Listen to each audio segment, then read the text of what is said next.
Hello दोस्तों, रोज़ की तरह आनंद लिखनी ब्लॉग में सबका हार्दिक स्वागत है। सबके मंगल भविष्य की कामना के साथ बड़ों को मेरा सादर नमस्कार, छोटों को मेरा आशीर्वाद। मैं ठीक हूँ, आशा करता हूँ कि आप ठीक होंगे। दोस्तों, आज के सूक्ष्म पंचांग के विषय में दोस्तों, आज का पंचांग आज 27 जुलाई 2024 आषाढ़ माह के कृष्ण पक्ष की सप्तमी तिथि दिन शनिवार रेवती नक्षत्र का संयोग रहेगा। सभी नक्षत्रों में रेवती नक्षत्र अंतिम 27वां नक्षत्र कहलाता है। दोस्तों, आज के शुभ मुहूर्त की बात करें तो अभिजीत मुहूर्त 11:38 से 12:21 तक, और आज के अमृतकाल की बात करें तो 10:45 से 12:15 तक। आज के शुभ मुहूर्त की बात करें तो 4:01 से 5:11 तक। आज का राहुकाल दोस्तों 9:04 से 10:46 तक। सूर्योदय आज 5:40 पर होंगे और सूर्यास्त है 7:15 तक। इस प्रकार आज के शुभ पंचांग का संयोग है। आज दोस्तों मिथुन राशि वालों को, जो कि मधुर वाणी के स्वभाव के होते, अपनी मधुर वाणी से अपने बॉस की सराहना के पात्र बनने का योग है। और संपत्ति विवाद और सहकारी मदद के सुलझने के संयोग हैं। रोजी रोटी के क्षेत्र में किए गए प्रयास सफल होंगे। और कर्क राशि वाले जो कोर्ट कचहरी से संबंधित कार्य है उसका मामला सफलता से पूरित हो जाएगा। और दूर देश की यात्रा का संयोग कर्क राशि वालों में बन रहा है। मकर राशि वालों को उच्च अधिकारी से फटकार से आज बचना चाहिए। तो ख़ास तौर से दोस्तों जो खास राशियाँ थी उसमें सूक्ष्म जो खास चीज़ें हैं और राशियों के जीवन का वृतांत जैसी जैसी राशियाँ होंगी जिसमें कोई ख़ास प्रभाव होगा उसको मैं बताने का प्रयास करूँगा। रेवती नक्षत्र दोस्तों भाग्यशाली और शुभ का योग माना जाता है। और इस नक्षत्र में जन्मे जो भी जातक होते हैं वो अनेक प्रकार के दबावों में भी संयम बनाए रखने के भाव से संचित होते हैं। समझदार और दूसरों की सहायता मदद करने के लिए हमेशा तैयार रहते हैं। इस प्रकार का रेवती नक्षत्र में पैदा हुए जातकों का स्वभाव होता है। और यह मीन राशि में अंतिम नक्षत्र होने के कारण यह मीन राशि का अंतिम नक्षत्र है। 27वां नक्षत्र जो कि धन और माँ लक्ष्मी का द्योतक माना गया है।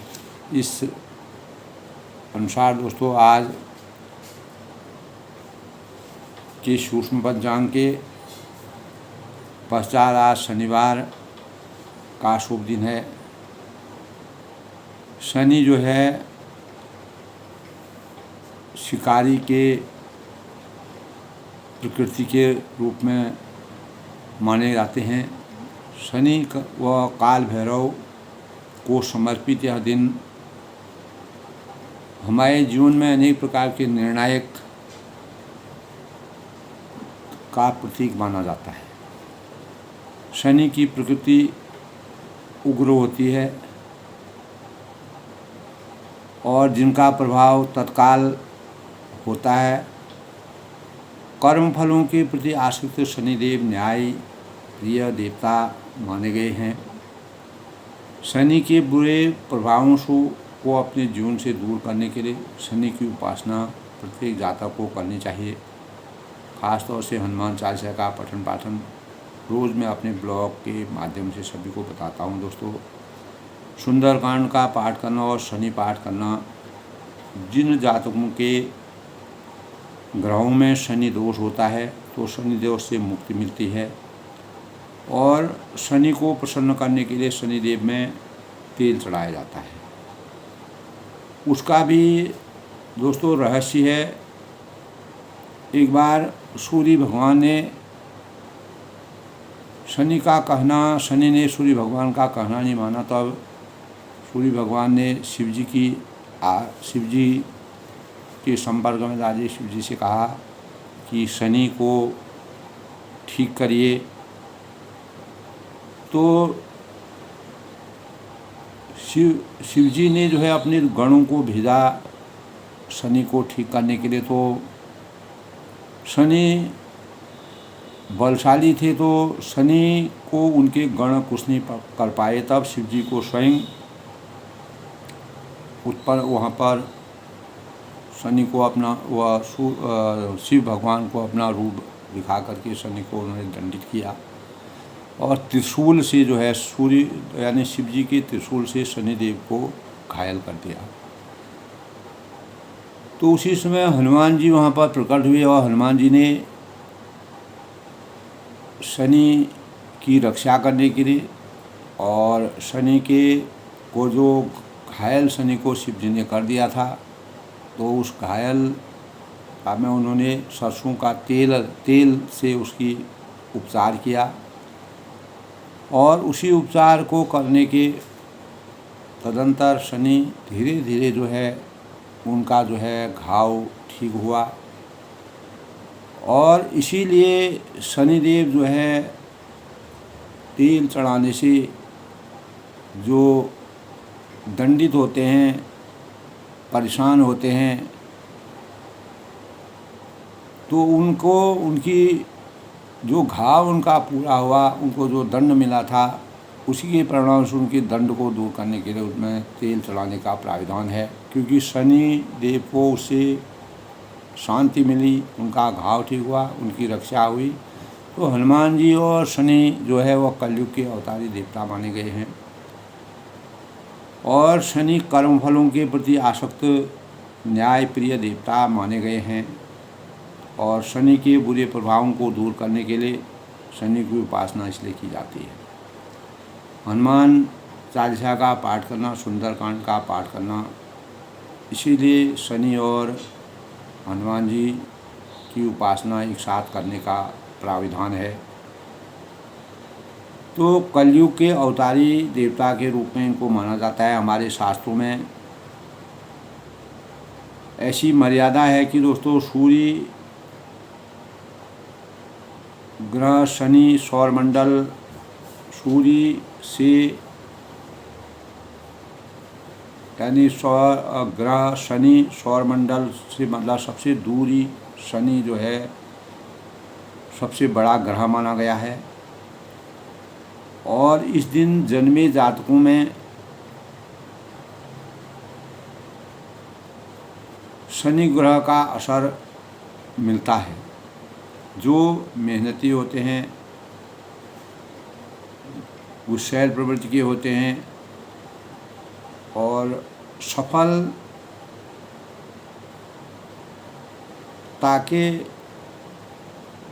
को छूने में समर्थवान होते हैं और हर परिस्थिति में एक दूसरे की मदद करने के लिए खड़े हो जाते हैं।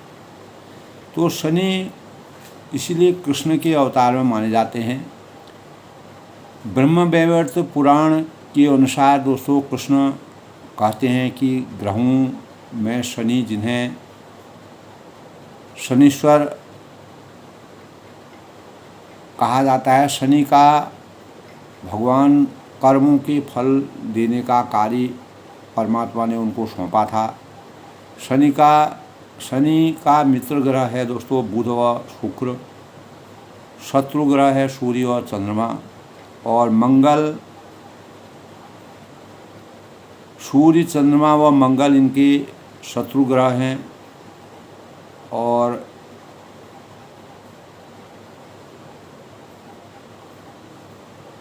लोहे इस दिन दोस्तों शत्रु ग्रह सूर्य और चंद्रमा और मंगल हैं। राहु और केतु इनके समग्रह हैं।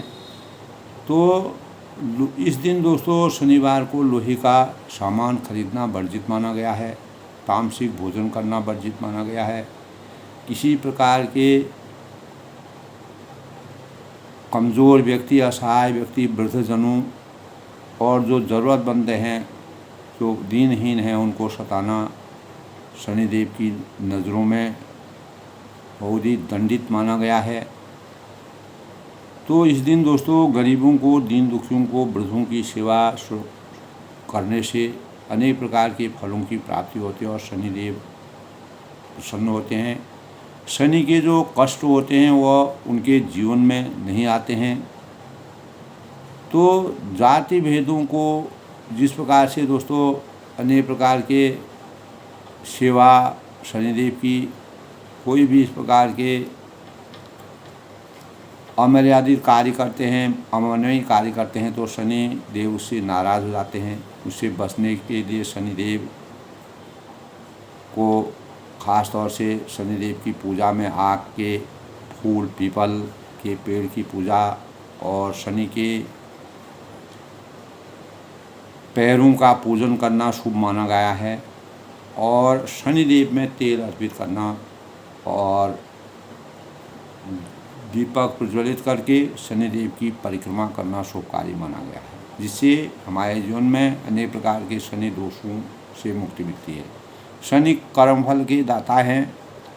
जो जैसा करेगा उस प्रकार के फलों के प्रदाता हैं। हम अगर सही कार्य करेंगे तो हमको शनिदेव हमेशा सुरक्षा करते हैं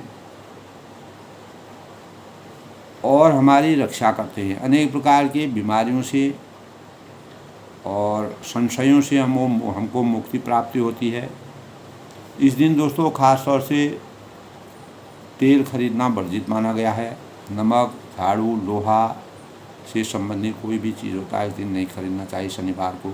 आस्था है दोस्तों, अगर हमारी श्रद्धा आस्था से जीवन यापन करने से मांगलिक भावनाओं की कामनाएं जीवन में आती हैं। शनिदेव के साथ हनुमान जी की पूजा करने का इसलिए विधान है कि हनुमान जी ने हमेशा शनिदेव की रक्षा की थी, उनका साथ दिया था। और जब वह घायल हुए थे तो हनुमान जी ने ही उनको तेल से उनका घाव पूर्ण हुआ था। पृथ्वी तत्व के यह देवता है। शनिवार के दिन जन्मे जो जातक होते हैं दृढ़ निश्चयी होते हैं, स्थिर निश्चयी, मेहनती होते हैं, अनुशासन प्रिय होते हैं और अलौकिक क्षमता इनके अंतर्मन में होती है। इस दिन काला कपड़ा, काला तेल, काला तिल और अनेक प्रकार जो असहाय हैं, गरीब हैं, दीनहीन हैं, उनको दान करना शुभ माना गया है। काला कंबल दान करना और चढ़ाने से अनेक प्रकार की कष्टों से मुक्ति मिलती है। ओम प्रांग प्रिंग प्रंग सह शनिश्चराय नमः, यह शनिदेव का मंत्र है। तो शनिदेव दोस्तों कर्मफलों के दाता माने गए हैं, जो हमारे जीवन में अनेक प्रकार के भावों का संचार करते हैं। कर्मों के अनुसार ही हमको अनेक प्रकार के फलों की प्राप्ति होती है। तो हमारे हर कार्यों में दोस्तों हर राह पर कर्म का ही साथ हमको चाहिए। और हमारे जीवन में कभी खुशी, कभी दुख का एहसास होता है। भूत है, भविष्य है, वर्तमान है, इस पर हमारा जीवन निर्भर रहता है। पाप पुण्य इसी के कहने पर होते हैं। तो भावों पर आधारित जो हमारा जीवन है, इसका आना जाना निरंतर लगा रहता है सृष्टि में। न्याय और अन्याय की पराकाष्ठा से हमको कैसे न्याय का संचार अपने जीवन में करना चाहिए। हर क्षेत्र में किसी को भी किसी प्रकार का दखल अंदाजी नहीं करनी चाहिए। और जो शनि के कर्मों फलों को समझ आते हैं तो उनके जीवन का बेड़ा पार भी होता है दोस्तों। और जीवन में हमारे 3 बार शनि की साढ़ेसाती प्रत्येक मानव के जीवन में आती है। उस साढ़ेसाती के अंतर्गत अच्छे और बुरे दोनों प्रकार के कार्य होते हैं। तो शनि के दोष को उस अवस्था में अपने को सुरक्षित रखने के लिए शनि का पूजन करना बहुत ही शुभता का मानक माना गया है। तो कर्म फलों के साथ दोस्तों कार्य करने का स्थान कर्म क्षेत्र ही और कर्म भूमि को हमको मजबूत रखना चाहिए। और जहाँ कर्म किया जाता है वही हमारा सच्ची निष्ठा और हमारी क्रिया के भाव हैं। एक जीवन जो किसी व्यक्ति के कार्य द्वारा उत्पन्न बल जो उसके भविष्य के जीवन में होने वाली घटनाओं से को प्रमाण करता है, वही हमारे कर्मों के भावों को संचित करता है। तो कर्म प्रधान विश्व आखा जो जस करें तस फल चाखा कर्मण्येवाधिकारस्तु मां फलेषु कदाचन। तो शनिदेव कर्मों के फल देने वाले हैं। कर्म भाव हमारे अंतर्मन में होना चाहिए और निष्काम और बिना किसी निजी स्वार्थ से हट के हमको कार्यों को परिणित करना चाहिए। दीनहीन गरीबों असहाय लोगों की मदद करना। शनिदेव उनके कष्टों से उनको मुक्ति प्रदान करते हैं। कल के प्रसंग में दोस्तों रामचरितमानस के उत्तरकांड में मर्यादा पुरुषोत्तम भगवान रामचंद्र जी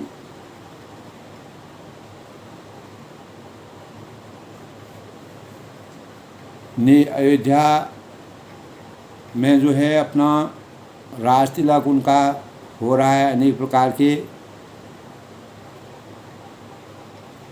साज सज्जा और सीता जी सही सूर्यवंश के विभीषण रामचंद्र जी शरीर में अनेकों कामदेवों की छवि की शोभा से आसीन हो रहे हैं। नवीन जल युक्त मेघों के समान सुंदर श्याम शरीर पर पीताम्बर देवताओं के मन को मोहित कर रहे हैं। ऐसा दृश्य अयोध्या का हो रहा है। मुकुट और बाजूबंद आदि विचित्र आभूषण जो उनको पहनाए गए हैं, अंग प्रत्यंग में सजे हुए हैं। कमल के समान नेत्र और चौड़ी छाती और लंबी भुजाएं जो उनके दर्शन करते हैं वे मनुष्य इस संसार में धन्य हुए। ऐसा में करने का जो सुअवसर अयोध्यावासियों को प्राप्त हुआ तो प्रभु को देखकर मुनि वशिष्ठ जी मन में अपार प्रेम की अनुभूति होने की। उन्होंने राज तिलक की तैयारी के सभी सामग्री को एकत्रित करके और सभी प्रजाजनों को बड़े मनोभावों से मर्यादा पुरुषोत्तम भगवान राम के राज तिलक के लिए तैयार कराया। सौंदर्य वर्णन मर्यादा पुरुषोत्तम भगवान राम जी का ब्राह्मणों को भगवान ने सिर नवाकर उनका आशीर्वाद प्राप्त किया। अनेक प्रकार के वेद मंत्र की रचना की गई। जानकी जी सही श्री रघुनाथ जी को देखकर मुनियों का समुदाय अत्यंत हर्षित हुआ और ब्राह्मणों ने वेद मंत्रों का उच्चारण किया। आकाश में देवता मुनि जय हो करके अनेक प्रकार के शुभ भावों का संचार हुआ। जनक सुता समेत रघुराई पीख परसेऊ मुनि समुदायी वेद मंत्र तब द्विजन उचारे नवसुर मुनि जय जयत पुकारे। प्रथम तिलक वशिष्ठ मुनि कीना पुनि सब विप्रन आयुष लीना सुत बिलोक हर्षि महतारी बार बार आरती उतारी। तो ऐसे सुंदर अवसर पर मर्यादा पुरुषोत्तम भगवान राम जी का जब राज तिलक होता है तो वशिष्ठ ने तिलक किया सबसे पहले और उन्होंने सब ब्राह्मणों को तिलक करने की आज्ञा दी। मर्यादा की रचना के अनुसार पुत्र को राजसी आसन पाते हुए देखकर माताओं ने अपने अंतर्मन से हर्ष का एहसास किया, हर्ष की अनुभूति की। बार बार उनकी आरती उतार करके उनके स्वरूप का साकार दर्शन किया। और ब्राह्मणों को दोस्तों अनुसार जिस प्रकार की मर्यादा थी, त्रिभुवन के स्वामी श्री रामचंद्र जी अयोध्या के सिंहासन पर विराजित देखकर देवताओं में अपार खुशी का से नगाड़े बजने लगे देवताओं के समूह में। तो आकाश में इस प्रकार के नगाड़े बज रहे हैं कि गंधर्व और किन्नर अपने गाने गा रहे हैं, अप्सराएं झुंड के झुंड जो है नाच रही हैं, देवता और मुनि परमानंद की प्राप्ति कर रहे हैं। और भरत, लक्ष्मण और शत्रुघ्न, विभीषण, अंगद, हनुमान, सुग्रीव आदि क्रमशः सभी शस्त्र है, चंवर है, पंखा है, धनुष है, तलवार है, ढाल, शक्ति और लिए हुए जो उनके अस्त्र हैं उनको सुशोभित कर रहे हैं। तो इस प्रकार मर्यादा पुरुषोत्तम भगवान राम जी और सीता जी सही सूर्यवंश के विभूषण के राज तिलक के सौंदर्य को देख करके सबको अपार सुख की अनुभूति हो रही है, प्रसन्नता हो रही है। 14 साल के वनवास के तदंतर जब मर्यादा पुरुषोत्तम भगवान राम जी अपने राज सिंहासन पर विराजमान हुए, तो ऐसे समय में पक्षीराज गरुड़ जी काकभूषण जी से कहते हैं कि यह शोभा, यह समाज, यह सुख मुझसे कहते नहीं बनता है। तुलसीदास जी कहते हैं इसका वर्णन मैं करने में असमर्थ हूँ। सरस्वती जी और शेष जी वेद मंत्र निरंतर करते हैं और उनका रस का आनंद लेकर महादेव जी उसका आनंद ले रहे हैं। तो भिन्न भिन्न स्तुति कर गए सुर निज निज धाम, बंदी बेश वेद तब आई जय श्री राम। वो जहाँ सब देवता अलग अलग स्तुति करके अपने वेद लोकों को चले गए, तब भाटुओं का रूप धारण करके चारों वेद जो है आए वहाँ जहाँ श्री रामचंद्र जी थे। तो उन्होंने वेदों का मंत्रोच्चार करके मर्यादा पुरुषोत्तम भगवान राम जी का गुणगान किया। तो प्रभु सर्वज्ञ कीन अति आदर कृपा निधान, लख्यों न करहूँ मरम कसू लगे करन गुणगान। यानी कृपा निधान सर्वज्ञ प्रभु ने उन्हें पहचान कर उनका बहुत ही आदर किया, सम्मान किया और उनका भेद किसी को भी कुछ भी नहीं जाना। वेद जो है गुणगान करने लगे, अनेक प्रकार के स्तुति गान करने लगे मर्यादा पुरुषोत्तम भगवान राम जी का कि अपार छवि का वर्णन कर रहे हैं। तो धर्म दोस्तों, धर्म ही एक ऐसा माध्यम है जिसके द्वारा हम समस्याओं के समाधान की जड़ तक पहुंच सकते हैं। मानव धर्म इस संसार में सबसे बढ़कर है। मर्यादा भगवान राम जी मानव धर्म के अनुसार अपने कार्यों का निर्वहन किया और यही एक सशक्त माध्यम है जो हमें प्रतिबिंबों की दुनिया से हटाकर मूल तक पहुंचा सकता है। आज हम प्रतिबिंबों की छाया पर ही अपनी यात्रा चला रहे हैं और मूल जो है हमारा कहीं पड़ा हुआ है, उसकी हमको सुधि नहीं है। तो प्रतिबिंब को हम पूजा कर रहे हैं, यानी साक्षात रूप में परमात्मा के हम दर्शन नहीं कर पा रहे। हमारा शरीर स्वस्थ रहे, यह हमारे जीवन का पहला लक्ष्य है। दूसरा लक्ष्य है मन स्वस्थ रहे, प्रसन्न रहे। तीसरा लक्ष्य है भावनाएं स्वस्थ रहे, निर्मल रहें। यही मानव धर्म की सबसे बड़ी अभिलाषा है, होनी चाहिए।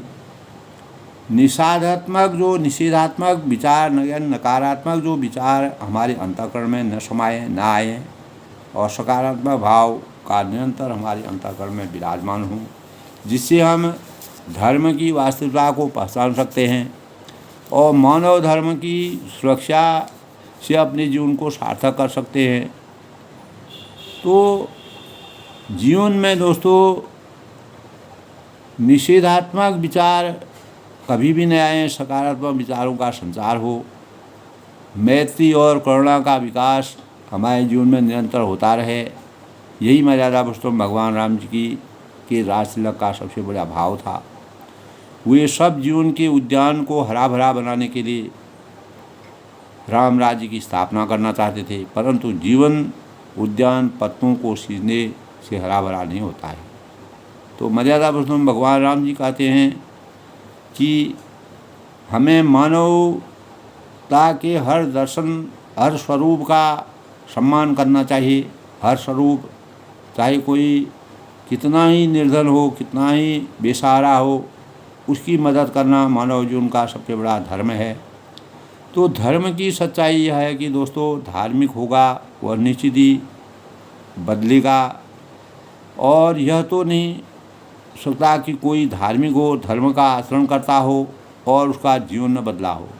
धार्मिक होने का अर्थ ही है कि दोस्तों परिवर्तन की यात्रा पर चल पड़ना, रूपांतरण की ओर प्रस्थान कर देना,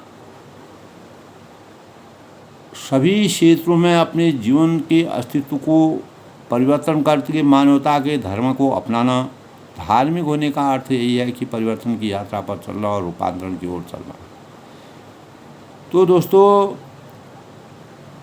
यहाँ से एक नए जीवन की यात्रा प्रारंभ करना मानव जीवन का सबसे बड़ा कर्तव्य होना चाहिए, और जिसमें आध्यात्म के स्पंदन की जागृता हो, उसके जागरण की भावनाएं, शुचिता के भावों का संचार हो। तो व्यक्ति की भ्रांति, जो धर्म जाति संप्रदाय के पाप कुंड में हम डूबे हुए हैं, वह हमारी भ्रांत रूपी अज्ञान को हमेशा के लिए तोड़ करके समाप्त कर दे, जिससे हम जो मानव द्वारा बनाए गए धर्म हैं, निजी स्वार्थ के लिए और निजी हित के लिए जो धर्मों की संरचना की है, उससे हम परे रहें। तो दोस्तों यहाँ से एक जीवन की यात्रा प्रारंभ होती है, और इसमें आध्यात्म के स्पंदन, आध्यात्म से हमारा स्पंदन जागता है, हमारा विवेक जागता है, हमारी संवेदनाएं जागती हैं, और व्यक्ति की भ्रांति सब समाप्त हो जाती है। बच्चा जल में प्रतिबिंब चांद को देखता है, एक छोटा सा नन्हा बच्चा, और उसे पकड़ने का प्रयास करता है, क्योंकि उसको वास्तविकता का ज्ञान जब तक हमको नहीं होगा, हम बच्चे के स्वरूप रहेंगे। वह मूल चांद नहीं है, उसका केवल प्रतिबिंब है। तो समस्याएं भी जीवन में रंग देती है, प्रतिबिंब है, मूल नहीं है। यदि हम मूल को देखने का प्रयत्न नहीं करेंगे, हम वास्तविक मानव जीवन की वास्तविकता को नहीं समझेंगे, केवल प्रतिबिंब को ही देखते रहेंगे, तो हमें प्रतिबिंब ही हाथ लगेगा, और हम हमेशा धर्म जाति संप्रदाय के चक्कर में हमेशा अपने को भ्रमित करते रहेंगे। तो मूल की चेतना हमारे अंतःकरण में नहीं हो सकती है। तो सत्य को खोजने के लिए मर्यादा पुरुषोत्तम भगवान रामचंद्र जी राम राज बैठे त्रिलोका, हर्षित भये गए सब शोका। सब सुखी थे, संपन्न थे, नहीं दुखी कोई दरिद्र न दीना। कोई दुखी नहीं था, कोई दरिद्र नहीं था, कोई हीन था उनके राज्य में। तो सत्य के खोजने का उन्होंने सही अर्थ समझा, और प्रतिबिंब पर अटकने की कोशिश नहीं की। आगे बढ़ने के मूल भावों को अपने जीवन का लक्ष्य बनाया। प्रतिबिंबों की मूल मानने की मिथ्या दृष्टिकोण को हमेशा के समाप्त करने के भावों का सृजन किया। तो दोस्तों एक दूसरे के प्रति अगर हमारे अंदर मानव धर्म का वास्तविक सृजन होगा, तो हमारा एक दूसरे के प्रति भाईचारा बढ़ेगा, स्नेह बढ़ेगा, विश्वास हमारा बढ़ेगा और हम मिथ्या की चीज़ों से हट करके अपने जीवन को सार्थकता के सोपानों में बांध सकते हैं। यही हमें उत्तरकांड में मर्यादा पुरुषोत्तम भगवान राम जी के भावों से तुलसीदास ने जिस प्रकार का वर्णन किया है। तो कोई निर्णय हम अपने जीवन में नए प्रकार के निर्णयों को लेकर के, सकारात्मक निर्णयों को लेकर के, धर्म जाति संप्रदाय के ये भेद से उठकर मानवता के धर्म से को अपनाकर अपने जीवन में राम राज्य की स्थापना करने में सक्षम हो सकते हैं। यही भाव तुलसीदास जी ने रामचरितमानस में मर्यादा पुरुषोत्तम रामचंद्र के चरित्र से हमारे जीवन में अवतरित करने के प्रयास किए हैं। तो आज के प्रसंग में दोस्तों, जय सगुण निर्गुण रूप रूप अनूप भूप शिरोमणि 10 कंधरादि प्रचंड निशिचर प्रबल खर भुजबल घने अवतार नर संसार भार विभंजि दारुण दुख दहे जय प्रणत पाल दयाल प्रभु संयुक्त सती नमामहि। यानी मर्यादा पुरुषोत्तम भगवान राम जी जब ऐसे सगुण और निर्गुण रूप, तो कहते हैं हे अनुपम रूप लावण्य युक्त, हे राजाओं के शिरोमणि, आपकी जय हो। उनके स्वरूप को देख करके इस प्रकार के वेदों का उच्चारण होता है। आपने रावण आदि प्रचंड प्रबल दुष्ट निशाचरों को अपनी भुजाओं के बल से मार डाला। 10 कंदरा आदि प्रचंड निश्चर प्रबल खल भुजबल हने, उनको मार डाला। अवतार नर संसार भार विभंजि दारुण दुख दहे, आपने इस संसार में मनुष्य अवतार लेकर मानव रूप में अवतरित होकर संसार के भार को हमेशा के लिए नष्ट करके अत्यंत कठोर दुखों को भस्म करने का जो भाव रचाया। जय प्रणत पाल दयाल प्रभु संयुक्त शक्ति नमामहि। हे दयालु, हे शरणागत की रक्षा करने वाली प्रभु, आपकी जय हो। मैं शक्ति सीता जी सहित शक्तिमान आपको नमस्कार करता हूँ। इस प्रकार के भाव जो है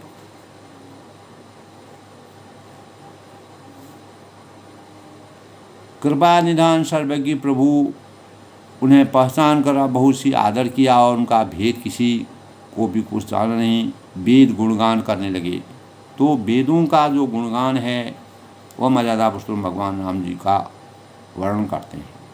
तो विषम माया बसुरासुर नाग नर अग जग रहे, यानी हे हरे, आपकी दुष्कर माया के वशीभूत होने के कारण देवता और राक्षस, नाग और मनुष्य चर अचर सभी काल कर्म और गुणों से भरे हुए हैं। जे भव पंथ भ्रमत अमित दिवस निशिकाल कर्म गुणहि भरे, जे नाथ करि करुणा बिलोके त्रिविध दुख के निर्भय।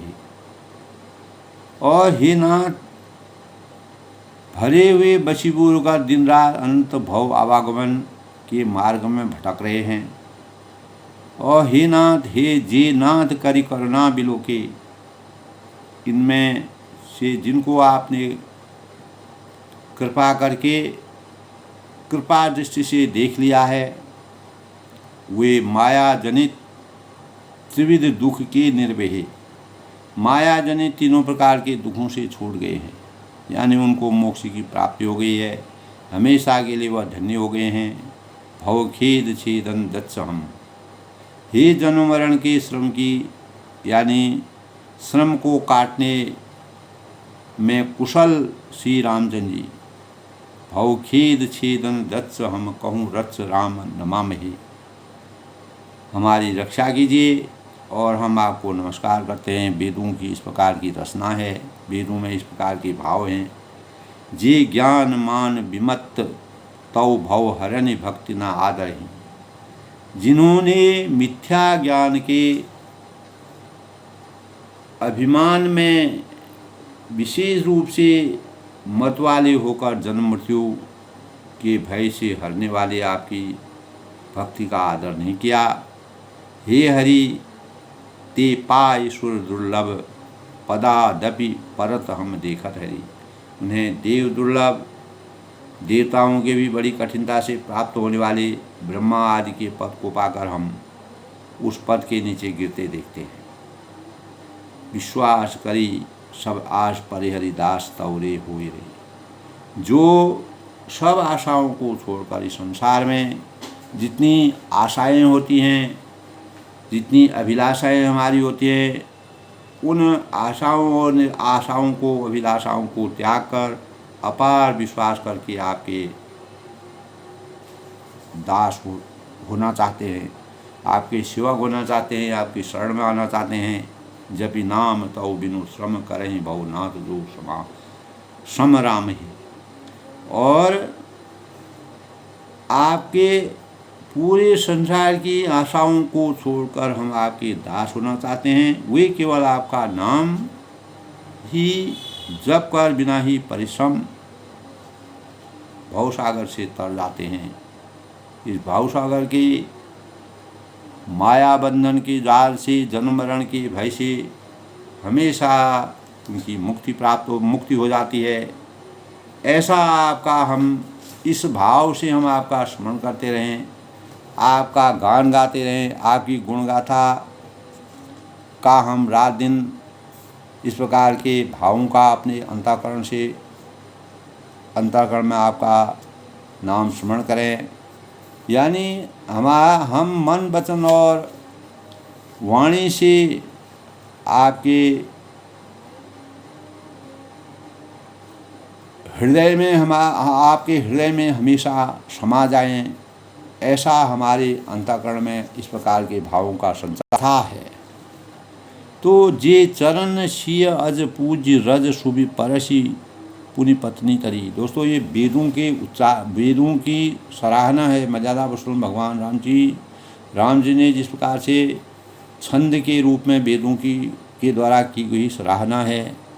जे चरण शिव अज पूज्य रज सुबि परसी मुनि पत्नी तरी। यानी जो जिनके चरणों से शिव जी और ब्रह्मा जी के द्वारा पूज्य हैं तथा जिनके चरणों की कल्याणमयी रज का स्पर्श करते ही शिला में परिवर्तित गौतम ऋषि के द्वारा दिए गए श्राप से उनकी पत्नी अहिल्या तर गई। नख निर्गता मुनि बंदिता त्रिलोक पावन सुरसरी। जिन चरणों ने कि नाखूनों के स्पर्श करने से मुनियों द्वारा बंदित त्रिलोकी को पवित्र देने वाली देव नदी गंगा जी निकली। ध्वजा कुलिश अंकुश कंज जुत बन फिरत कंटक किन लही। ध्वज और वज्र अंकुश और कमल इन चिन्हों से युक्त जिन चरणों में वन में फिरते समय कांटे चुभ जाने से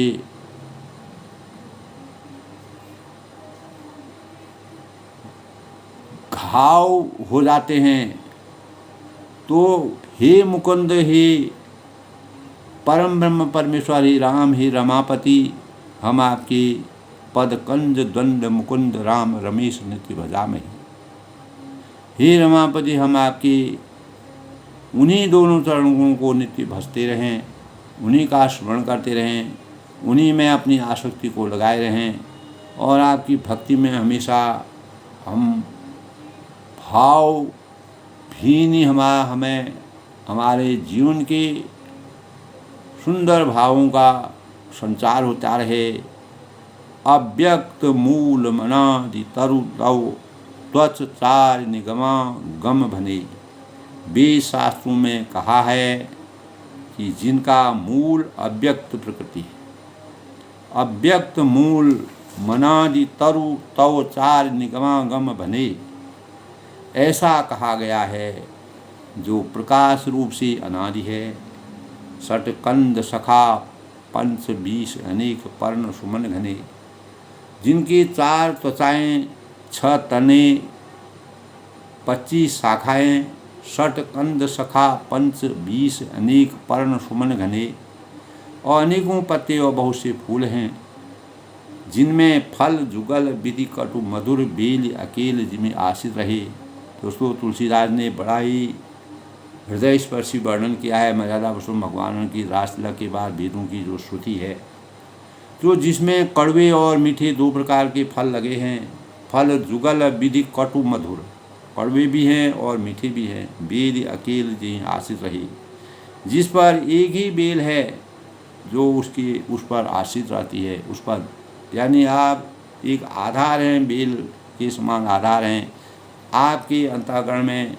आपके यानी हम कड़वे और मीठे जो फल है वो आपके शरण में हमेशा समर्पित होना चाहते हैं।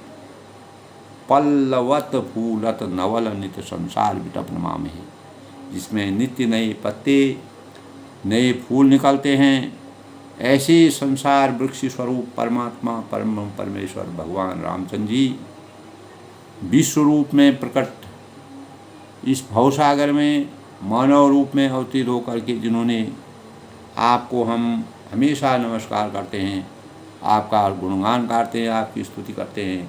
तो वेदों की स्तुति का वर्णन तुलसीदास ने बड़े ही मार्मिक ढंग से किया है। दोस्तों, जे ब्रह्म अजम अद्वैत मनुभव गम्य मन पर ध्यावही, ब्रह्म अजन्मा है, जे ब्रह्म अजन्म द्वैत मनुभवगम्य, द्वैत हैं, केवल अनुभव से ही जाने जाते हैं।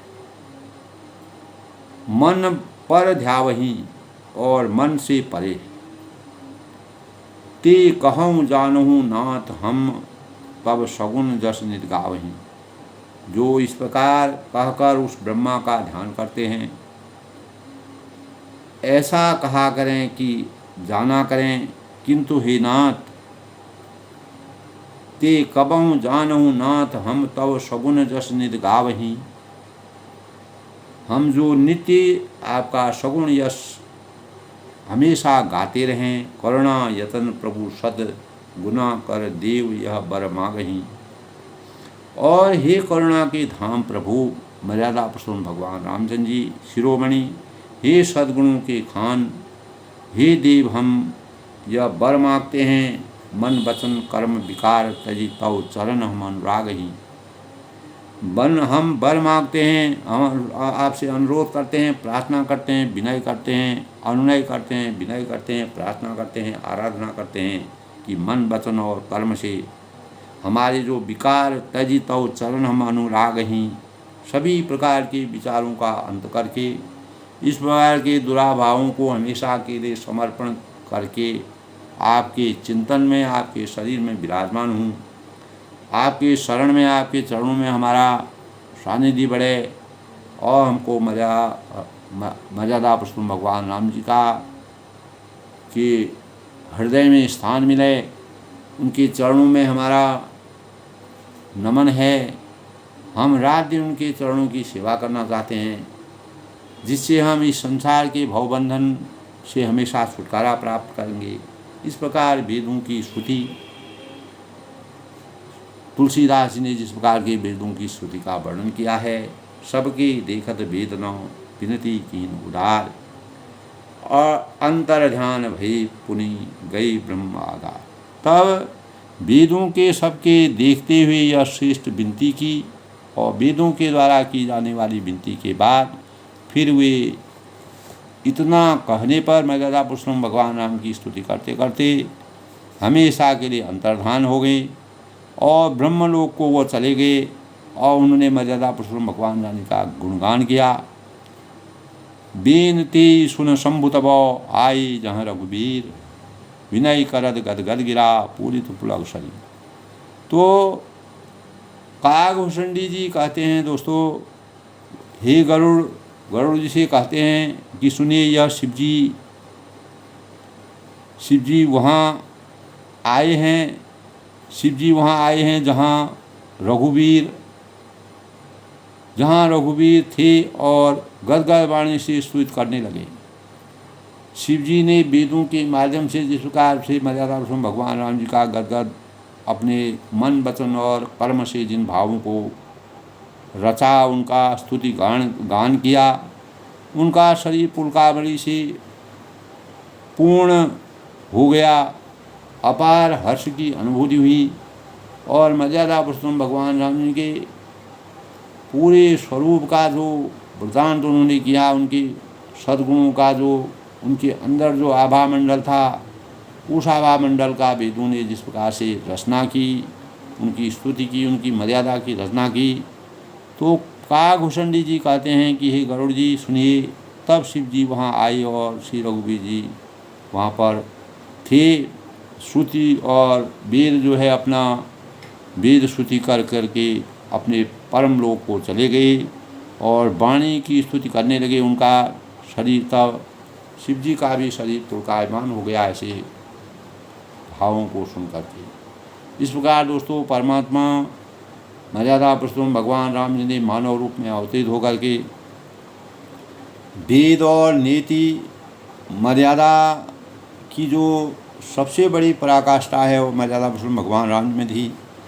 उन्होंने मानव जीवन के कल्याण के लिए, मानव जीवन के उद्धार के लिए परमार्थ की भावनाओं को संचित करके हुए अपने जीवन को जिस प्रकार से मानव कल्याण के में अभिभूत करके अनेक प्रकार के छोटे छोटे भावों से मानव चेतना का जो कार्य किया, मानव धर्म की जो उन्होंने संरचना की, अनेक प्रकार के धर्म, जाति, संप्रदाय वगैरह सबसे हट करके रामचंद्र का स्वभाव जिस प्रकार से हर प्रकार के प्राणी से उनका लगाव था, उनका चिंतन था, उनके कल्याण की भावना थी, यही भावना से राम राज्य की स्थापना उन्होंने की।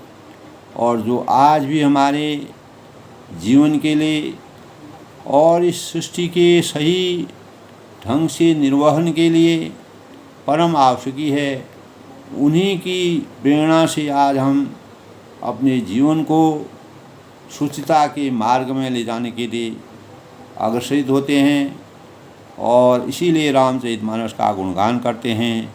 घर घर में इसलिए रामचंद्र की स्तुति होती है। उनके निस्वार्थ निष्काम मानव कल्याण की जो भावनाएं हैं वह हमारे लिए प्रेरणा के स्रोत के रूप में अवतरित होती हैं। आज के प्रसंग में दोस्तों अपनी वाणी को विराम देते हुए सबके मंगल भविष्य की कामना करता हूँ। सभी पर मर्यादा पुरुषोत्तम भगवान राम जी का के शुभ विचारों का जो वेद और नीति जिन भावों को कहती हैं, उन भावों का हमारे अंतःकरण में वह भाव हमारे अंतःकरण में विराजमान हों, जिससे हमारा मार्गदर्शन सही हो और हम इस संसार के भवबंधन और जो भवबंधन के से मुक्ति पाकर सही मार्ग का अनुसरण करके परमात्मा का आशीर्वाद प्राप्त करें। सबके मंगल भविष्य की कामना, यही हमारे मोक्ष का सबसे बड़ा रास्ता है। इसी से हम सही स्वरूप को प्राप्त कर सकते हैं और मानव धर्म ही हमारे जीवन का सबसे बड़ा धर्म है। यही धर्म मानवता का सही संचार कर सकता है। सब लोग सुखी रहें, खुश रहें, प्रसन्न रहें।